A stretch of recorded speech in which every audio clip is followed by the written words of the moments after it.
Дээр унаж байсан бөгөөд миний нэг насаа ах өрөөндөө дээд давхар оглож байсан. Миний хувьд ир үед ээж намайг жирэмсэн байсан ч би хараахан өрөөгүй байсан. Аав минь хүүгийн хүс амьсгалсан байдлаас ирэхэд ээж гэрээ буцаж ороход л ээж нь үүнээс муу зүйл зүүдэлсэн юм уу, ямар нэгэн зүйл болсон юм уу гэж асуув.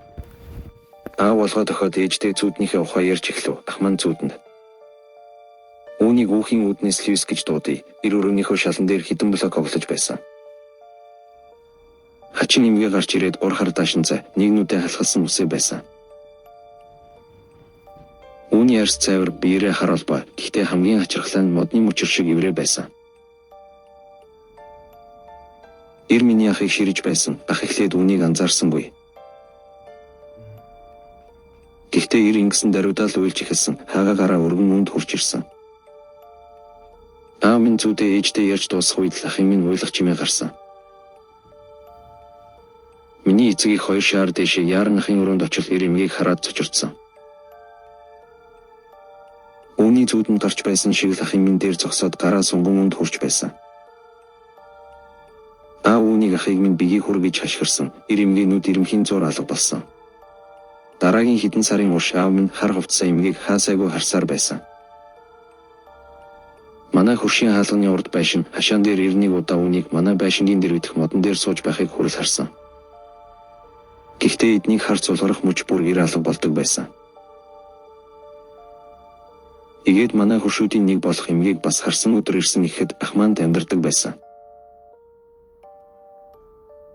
Манайхаа ойр байшин байсан ч харамслаа нь саяхан моциклийн ослоор нас барсан. Үнэндээ ч бас удаагүй байсан. Тохиолдол ихэлсэн. Диан үнийг нас барсны дараа шуудыг нь харж байсан. Тэр дөнгөж л үнийг гэр ирээд цонхнуудыг нь онгойлгож агаар оруулах гэж байл харсан. Эмгийн шалан дээр ямар нэг зүйл ухаж байгаа юм шиг бүхийж байсан бөгөөд ядуудаа юм маш их айсандаа өсөрч. Ширийн дээрээс хугны иж бүрдэл унгаж чанга чимээ гарсан дэмгээ сандарч болгоогоо өргөв. Тэгээд ираажмаар нүрээ дайн руу эргүүлж эднүүдээрээ харцгаав.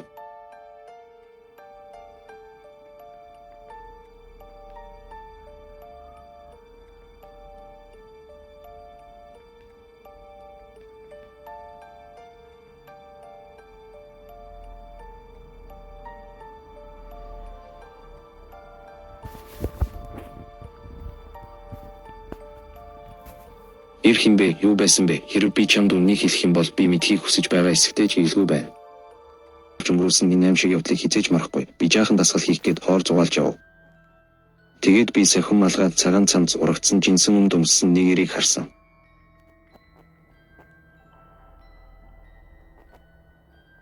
Би хөвчлэн ганцаараа явдаг болохоор ир үед би их сандарч байсан. Ир хүн надад энгийн яриа өрнүүлэхийг хичээж байсан. Над руу нэр дугаарыг минь асуусан ч жаахан хачин байдлаа санагдсан. Ямар нэгэн байдлаар надад тусаасаа өөр зүйл байгаагүй. Бүүж маань бэлэг байсан.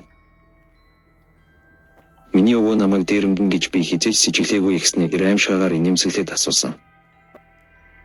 Би чамайг гэр чинь хүргэж өгч болох уу? Үгүй ээ, би ганцаараа алхаад очих нь баярлалаа гэж би хариулсан. Надад амархан ил хүлээлгэхэд хэцүү, ялангуяа сүүлийн хэдэн жил чинь нэмсэн болохоор. Ир надад Филиппин улсад машиныхаа ард нэг зүйл үзүүлэхийг хүсэж байгаагаа хэлсэн. Би зарим юберүүдийг мэднэ. Эдгээр урлагийн нууц Кэмерин Конины хий.